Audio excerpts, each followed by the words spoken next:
Actualité hors du Sénégal avec vous, cher Tidiane Diawo. Nous allons d'abord démarrer avec l'Afrique du Sud.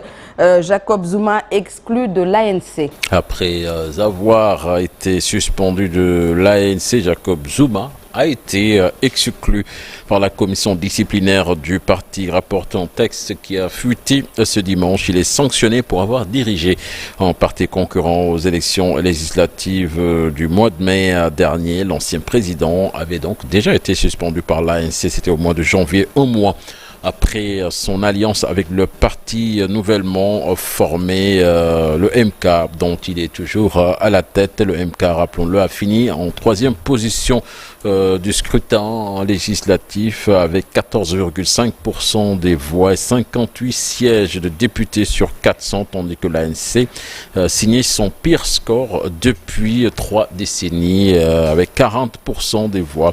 Si son éventuel appel venait à être rejeté, Jacob Zuma pourrait voir son adhésion à l'ANC révoquée, lui qui a rejoint ce parti en 1959 par le biais de sa section jeune.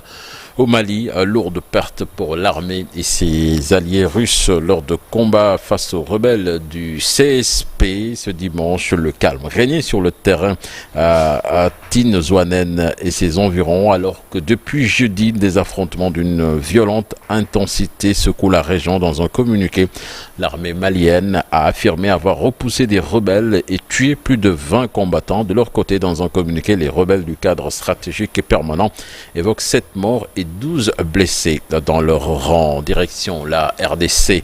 Au moins 9 morts dans une bousculade au stade des Martyrs. Une bousculade donc lors du concert de l'artiste gospel Mike Kalambay au stade des Martyrs. C'était le samedi.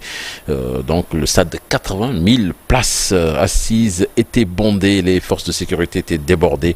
Les victimes ont été acheminées dans les hôpitaux pendant que le concert se poursuivait. Le vice-premier ministre donc en charge de l'intérieur et de la sécurité ce dimanche a appelé à une réunion de crise après cette bousculade mortelle au stade des Martyrs. Les concerts, dont celui de Fally Ipupa, ont été annulés. Direction le Venezuela, Diaynaba, avec le président Nicolas Maduro qui a remporté ce dimanche l'élection présidentielle avec 51,20% des suffrages.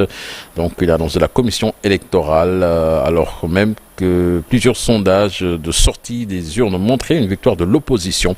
Il remporte ainsi un troisième mandat donc de 6 ans à la tête du pays après une campagne électorale tendue marquée par des accusations par l'opposition d'intimidation et peur d'une fraude massive. Pour terminer, la tension encore montée d'un cran entre le Hezbollah libanais et l'armée israélienne après qu'un tir de roquette en provenance du Liban a causé la mort d'au moins 12 jeunes. C'était le samedi dans un village du plateau du Golan annexé. Israël a affirmé que le Hezbollah avait franchi toutes les lignes rouges après cette attaque meurtrière. L'Iran, soutien du Hezbollah, a mis en garde l'État hébreu contre les conséquences d'une attaque de représailles au Liban.